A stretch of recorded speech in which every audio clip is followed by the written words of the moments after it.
देश में कुछ राजनीतिक पार्टियां धर्मों को खुश करने में लगी हैं, जबकि देश को इन सब से ऊपर उठकर साइंटिफिक सोच डेवलप करनी चाहिए।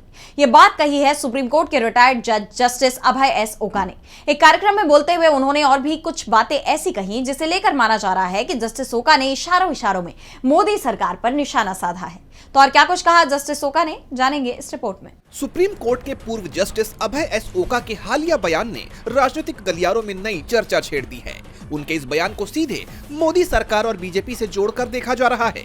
जस्टिस ओका ने बिना नाम लिए कहा कि भारत का संविधान कहता है कि हर एक नागरिक को वैज्ञानिक सोच विकसित करना चाहिए, लेकिन इस देश में आज भी राजनीतिक दल और नेता धर्मों को खुश करने में लगे हैं। वो अंधविश्वासों के खिलाफ बोलने वालों का समर्थन करने के बजाय उन्हें निशाना बना रहे हैं। जस्टिस ओका नई दिल्ली में इंडिया इंटरनेशनल सेंटर में 16वें वीएम तारकुंडे मेमोरियल व्याख्यान को संबोधित कर रहे थे। राजनीतिक जानकारों का मानना है कि उनका इशारा बीजेपी की उस राजनीति की तरफ था जहां धर्म और आस्था को चुनावी रैलियों का मुख्य आधार बनाया जाता है।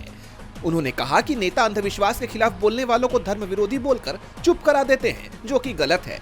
इसके साथ ही जस्टिस ओका ने कुंभ मेले का उदाहरण देते हुए पूछा कि प्रदूषित नदियां आखिरकार पवित्र कैसे रह सकती हैं। उनकी ये बात इसलिए राजनीतिक रूप से अहम मानी जा रही है क्योंकि बीजेपी कुंभ के आयोजन का जिक्र कर अपनी ही पीठ थपथपाती रहती है। इसके साथ ही उन्होंने नासिक में अगले कुंभ मेले के लिए सैकड़ों दशक पुराने पेड़ों को काटे जाने की हालिया खबर पर भी प्रकाश डाला। उन्होंने कहा, धर्म के नाम पर की गई कार्रवाई संवैधानिक अधिकारों या पर्यावरणीय कर्तव्यों को ओवरराइड नहीं कर सकती है।